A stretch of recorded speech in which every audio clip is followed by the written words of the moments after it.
ma belle-mère a fait remarquer nonchalamment, ceci est simplement le protocole familial standard, puis a exigé que je transfère ma maison de plage juste après le mariage. Alors, j'ai répondu, vous avez omis la partie où j'étais d'accord. Tout a commencé assez simplement.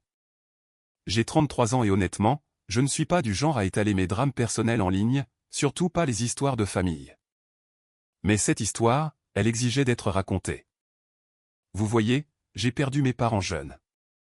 Mon père est décédé quand j'étais au lycée, ma mère quelques années plus tard. La seule constante, le roc, était mon grand-père du côté de mon père. C'était un homme bourru, sans chichi. Le genre de type qui réparait son propre toit à 75 ans et pensait que le pain acheté en magasin était une arnaque. Nous avons passé tellement d'étés ensemble dans sa petite propriété en bord de mer. À l'époque, elle était modeste, mais il l'avait achetée dans les années 70, bien avant que le quartier n'explose. Au fil des ans, il a mis tout son cœur et son âme dans cet endroit. Au moment de son décès, elle valait environ 4 millions de dollars. Pas d'hypothèque, pas de dette, juste la maison, cette vue incroyable, et une petite fiducie pour couvrir les impôts fonciers pendant des décennies. Et quand il est décédé, il m'a tout laissé. Juste à moi. Rien à mon oncle ou à mes cousins, disait-il. Et je ne l'oublierai jamais.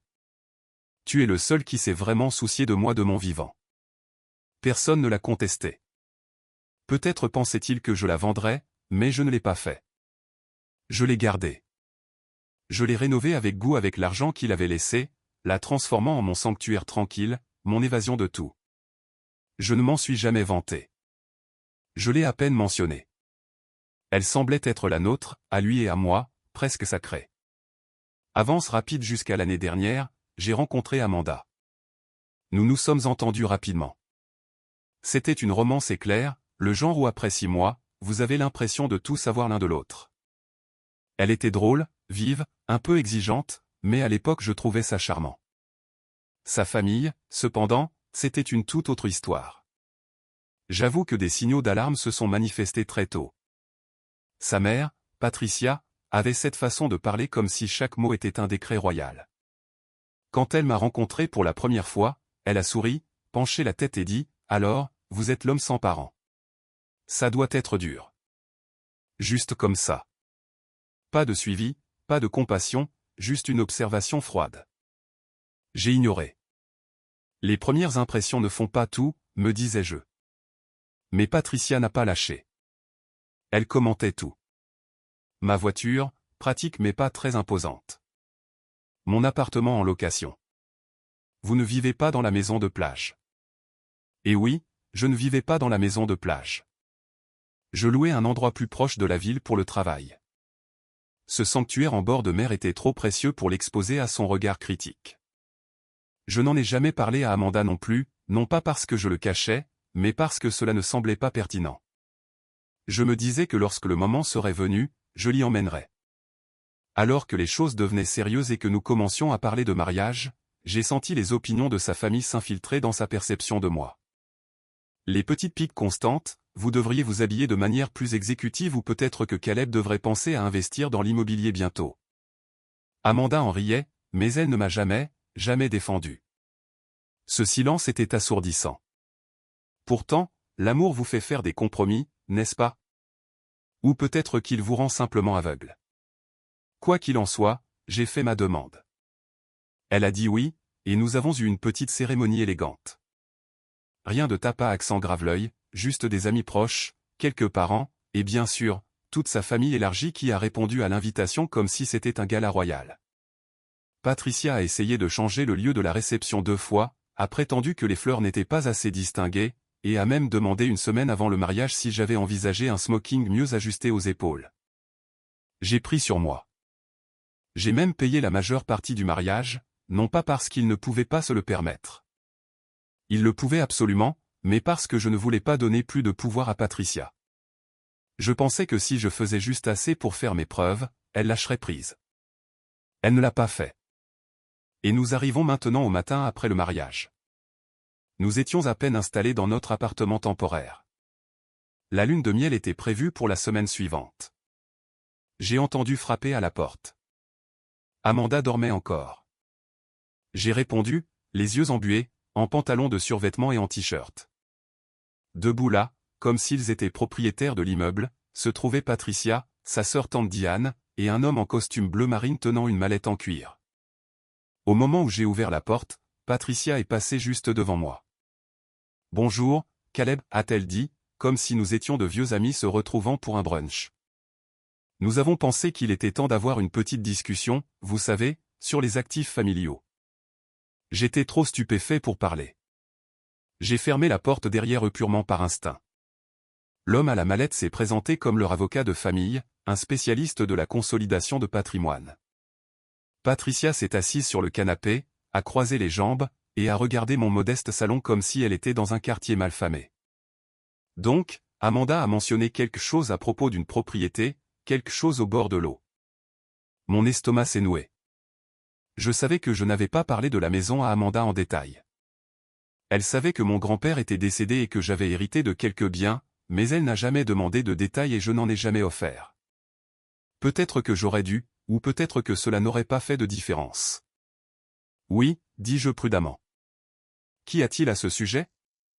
Patricia a souri comme si elle allait annoncer une promotion. Eh bien, maintenant que vous et Amanda êtes mariés, nous avons pensé qu'il serait approprié d'intégrer cet actif dans les avoirs familiaux. Amanda a toujours rêvé d'ouvrir une chambre d'hôte de charme. Vous avez un emplacement parfait. Nous avons préparé quelques documents pour faire ajuster le titre de propriété en conséquence. L'avocat a commencé à ouvrir sa mallette. Je suis juste resté là. Je n'étais pas en colère. Pas encore. J'étais confus, désorienté. Le genre de confusion où votre cerveau trébuche sur les mots que vous entendez parce qu'ils n'ont aucun sens dans aucun univers. Finalement, j'ai retrouvé ma voix. La maison n'est pas une fiducie. Mon nom seulement, et elle n'est pas à vendre. Patricia n'a pas scié. Bien sûr, légalement. Mais Caleb, nous sommes une famille maintenant. Cette maison, cette opportunité, elle nous profite à tous. Vous ne voulez pas priver la famille de votre femme d'une chance de construire quelque chose de spécial, n'est-ce pas? J'ai regardé l'homme à la mallette. Il sortait déjà un dossier manille, faisant glisser un paquet de papiers qui, d'un bref coup d'œil, contenait des phrases comme transfert d'actes de propriété et réaffectation de titres. Je ne les ai pas touchés. Amanda est sortie de la chambre en peignoir, les yeux mi-clos. « Qu'est-ce qui se passe ?» demanda-t-elle d'une voix ensommeillée. Sa voix ne trahissait aucune inquiétude, juste de la curiosité. Patricia se tourna vers elle. « Chérie, nous sommes en train de régler les plans de la maison. Nous aurons besoin d'entrepreneurs d'ici le mois prochain si nous voulons une ouverture au printemps. » C'est à ce moment-là que ça m'a frappé au plus profond de mes entrailles. Ce n'était pas nouveau pour Amanda. Elle savait. Elle devait savoir. Mais elle n'avait pas l'air coupable. Elle n'avait même pas l'air nerveuse. Juste fatiguée. « Maman, dit-elle en s'étirant. Pouvons-nous parler de ça plus tard? Patricia fronça les sourcils. Plus tard? Amanda, c'est une question de temps. Vous et Caleb devez être sur la même longueur d'onde. Vous ne pouvez pas construire une vie sur des secrets. Je ne regardais même plus Patricia. Mes yeux étaient rivés sur ma femme, ma nouvelle femme. Je me demandais à qui exactement je venais de promettre l'éternité. Puis une décision d'homme. Écoute, Caleb, nous sommes mariés maintenant. C'est juste une maison. Si ça aide tout le monde, quel est le problème? Cette phrase exacte, c'est là que quelque chose en moi a finalement basculé. Et à ce moment-là, tout a changé. Je n'ai rien dit. Pas encore.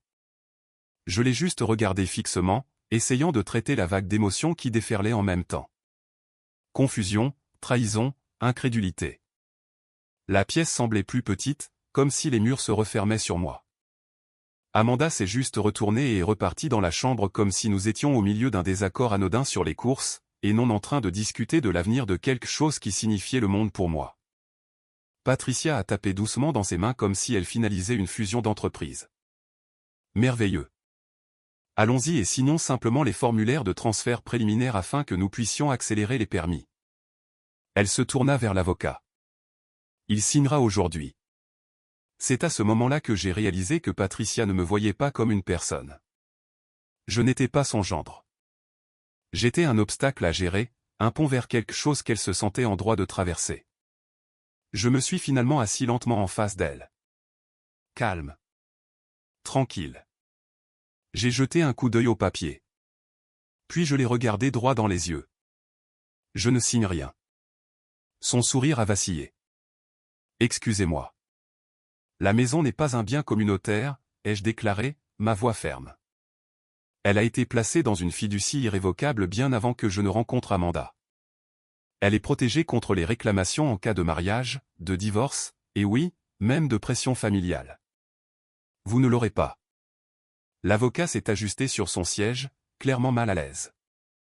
Il a marmonné quelque chose sur l'examen de la fiducie, mais je l'ai à peine entendu. Le visage de Patricia s'est durci, et j'ai vu quelque chose changer dans son expression, quelque chose de cruel sous la surface polie.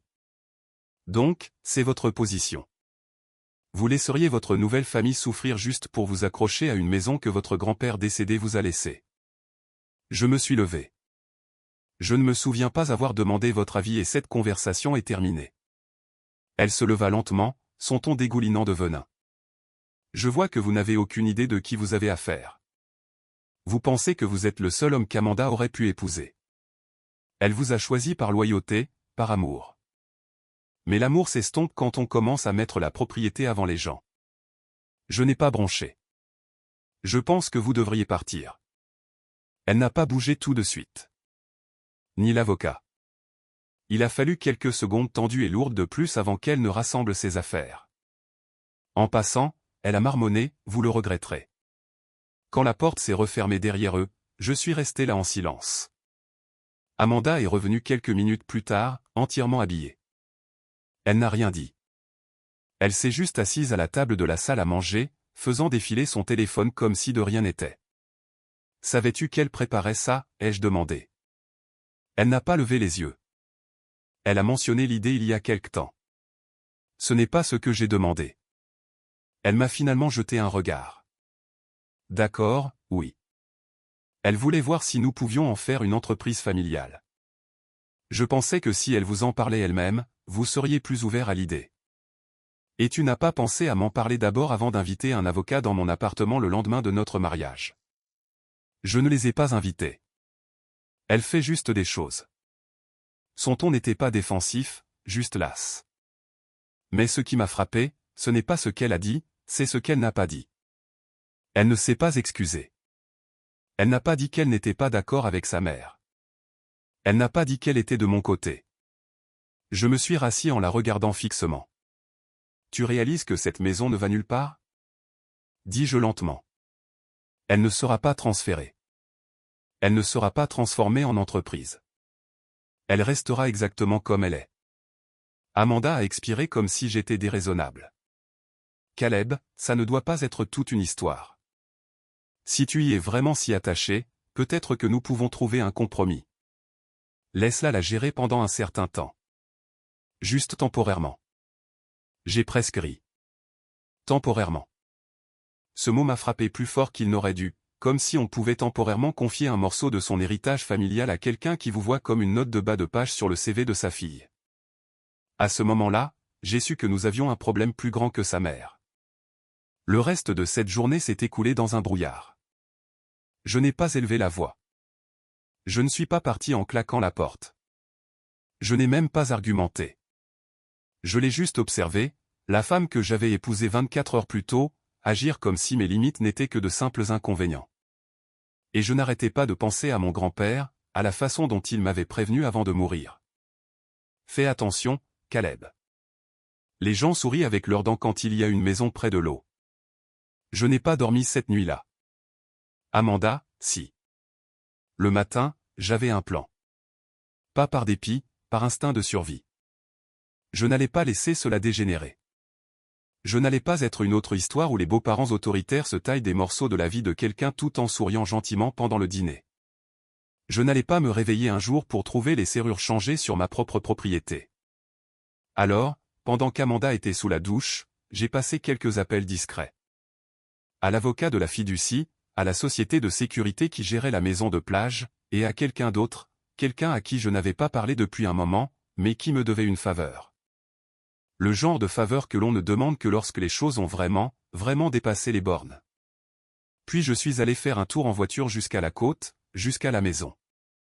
Quand je suis arrivé, la vue était la même que toujours, mais elle semblait différente, comme si je la voyais avec de nouveaux yeux. J'ai fait le tour du périmètre, déverrouillé la porte d'entrée et je suis entré. Ça sentait le sel et le vieux bois en paix. Je suis resté longtemps dans le salon, sans bouger. Et c'est là que j'ai pris ma décision. Non seulement il n'allait pas avoir la maison. Il n'y mettrait plus jamais les pieds. Mais je n'allais pas crier. Je n'allais pas me battre. J'allais démanteler leur plan pièce par pièce avec chaque once de calme, de calcul, de silence qu'il me restait. Et le temps qu'ils réalisent ce que j'avais fait, il serait bien, bien trop tard. Je ne suis pas rentré chez moi cette nuit-là. Au lieu de cela, je suis resté à la maison de plage. J'ai éteint mon téléphone. J'avais besoin de temps. J'avais besoin d'être dans un endroit où mes pensées étaient les miennes. Pas de bourdonnement, pas de culpabilisation, pas de fausses excuses ou d'explications enrobées de ton mielleux. Juste l'océan, le calme, et moi. Je me tenais sur la terrasse, une couverture enroulée autour de mes épaules, regardant les vagues s'écraser sur le rivage comme si elles avaient quelque chose à dire. Mon grand-père disait toujours que la mer avait une mémoire, qu'elle se souvenait de ceux qui lui appartenaient. Cette nuit-là, je pense qu'elle s'est souvenue de moi. Le lendemain matin, je suis allé en ville et j'ai rencontré Michael Tran, l'avocat qui avait aidé à rédiger la fiducie de mon grand-père des années auparavant. Un type vif, habillé simplement, une voix qui ne perdait pas de temps. J'ai tout expliqué, la visite non invitée, l'avocat, l'entreprise familiale, et la réaction déconcertante d'Amanda. Il a écouté sans interruption, ne haussant un sourcil qu'une seule fois quand j'ai mentionné les papiers qu'ils avaient essayé de me faire signer. Après avoir fini, il s'est penché en arrière dans son fauteuil. Vous êtes en sécurité légalement. La maison est protégée par la fiducie, et comme elle a été mise en place avant le mariage, elle n'est pas considérée comme un bien matrimonial. Pas à moins que vous ne la mettiez intentionnellement en commun. Je ne l'ai pas fait, dis-je fermement. Bien. Mais vous êtes dans une position vulnérable socialement. Si votre femme et sa famille insistent assez fort, ils pourraient vous rendre la vie misérable. Même s'ils ne peuvent pas toucher à la maison, vous devez penser à long terme. J'ai hoché lentement la tête. C'est pourquoi je suis ici. Et nous avons donc commencé à planifier. La première étape, des limites à toute épreuve. Michael a amendé la fiducie avec un addendum, quelque chose que mon grand-père avait inclus comme suggestion mais n'avait jamais déposé. Il stipulait que seuls les descendants directs par le sang du créateur de la fiducie avaient accès à la propriété et que toute utilisation de la maison par un tiers, que ce soit à des fins personnelles ou commerciales, déclencherait une clause bloquant l'accès pour un minimum de 15 ans. Extrême peut-être, mais nécessaire. Patricia et Amanda avaient déjà montré qu'elles n'allaient pas respecter un refus poli. La deuxième étape, la sécurité. J'ai appelé Léo, un ami de longue date de l'université qui dirigeait maintenant une société de sécurité privée de luxe. Il était spécialisé dans les clients fortunés soucieux de leur vie privée, quelques faveurs et une facture salée plus tard, la maison de plage était programmée pour une refonte complète. Surveillance discrète, portail électronique, serrure biométrique, tout le tralala. Léo n'a pas posé beaucoup de questions, il a juste dit. Vous attendez des ennuis? Pas encore, ai-je répondu. Mais j'aime être en avance. Il a hoché la tête. Nous nous assurons que personne ne pose le pied sur ce sable sans votre permission. La troisième étape, la paperasse. Tellement de paperasse. J'ai demandé une séparation de corps. Pas un divorce, pas encore.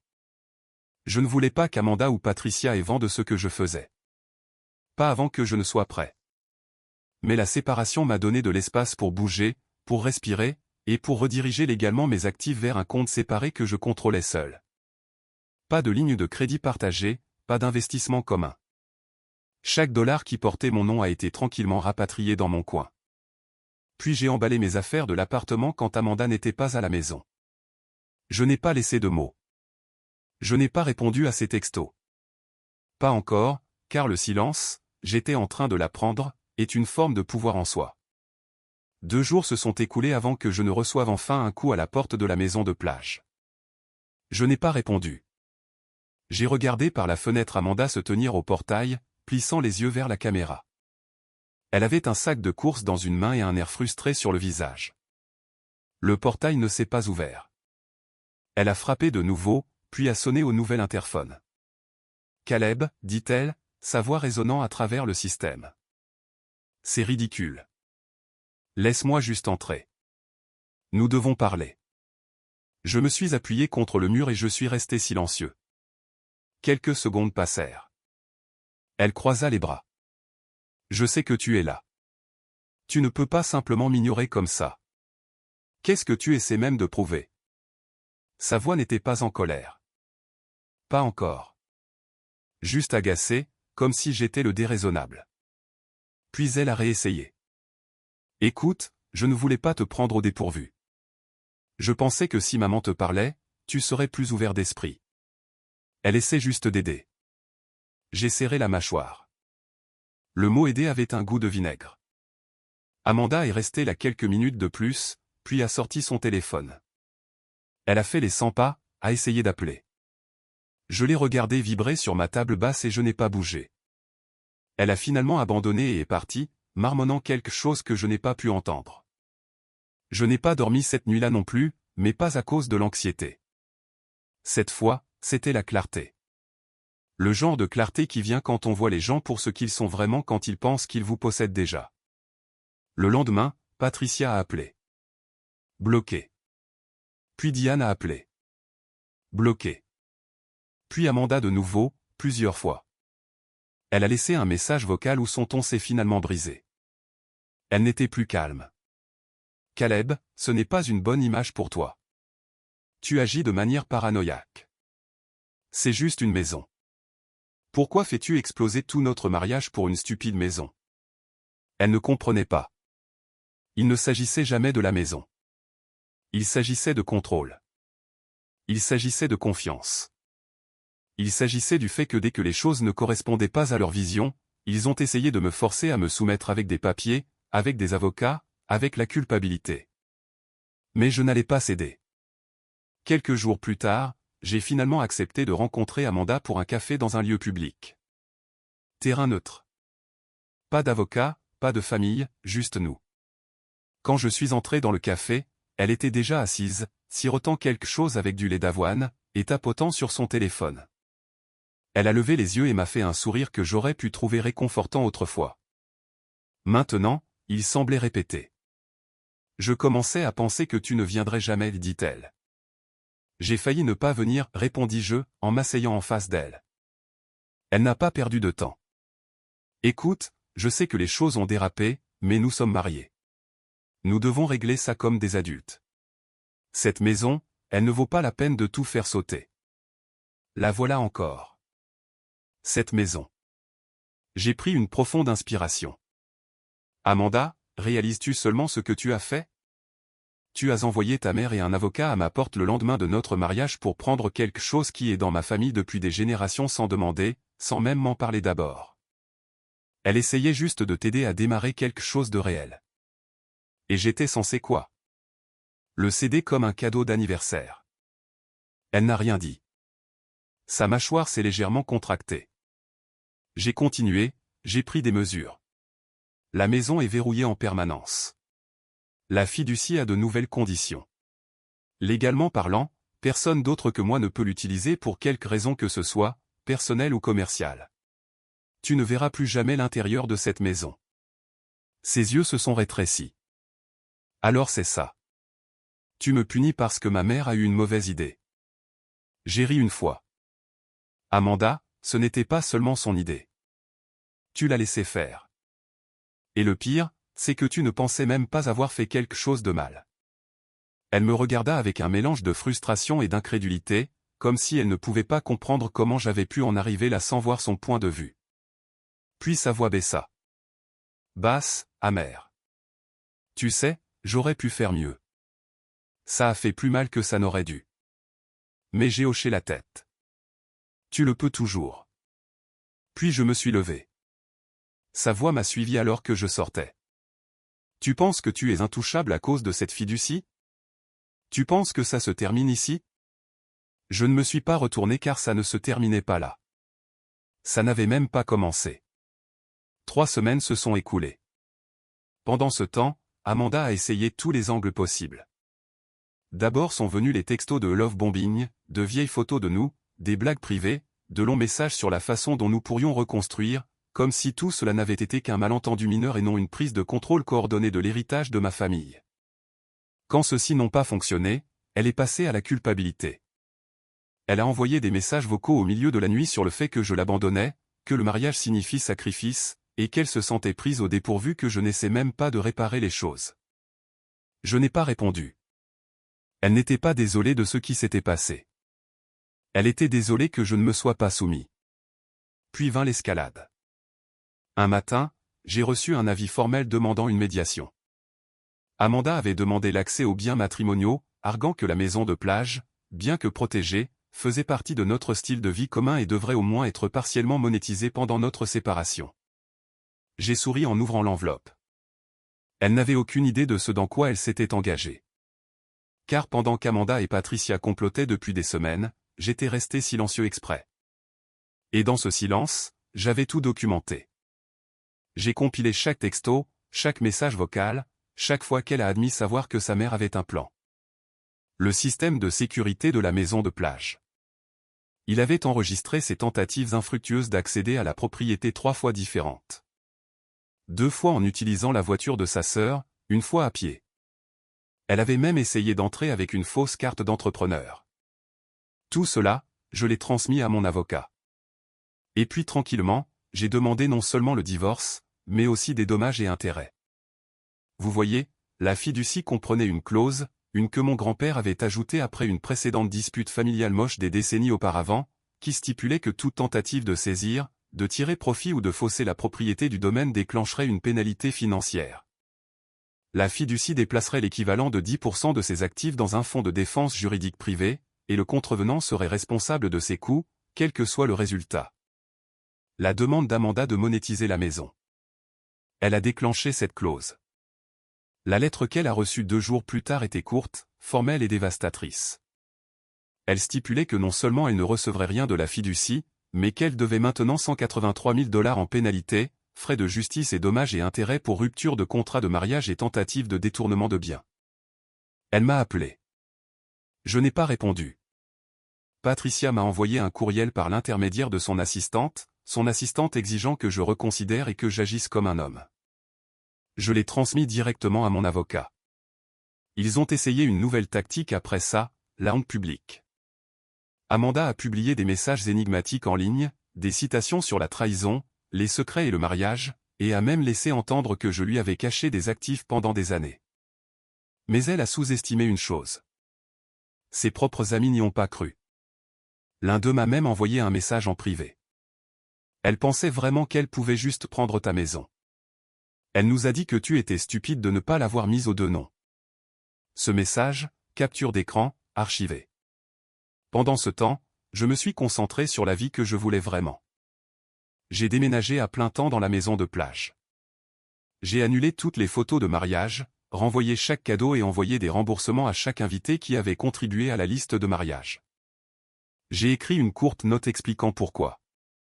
Je l'ai gardée civile, honnête et digne. Pas de drame, juste la vérité. Amanda était furieuse. Elle m'a envoyé un texto, « Tu ruines ma réputation ». Je n'ai pas répondu parce que je ne ruinais rien. Je la révélais.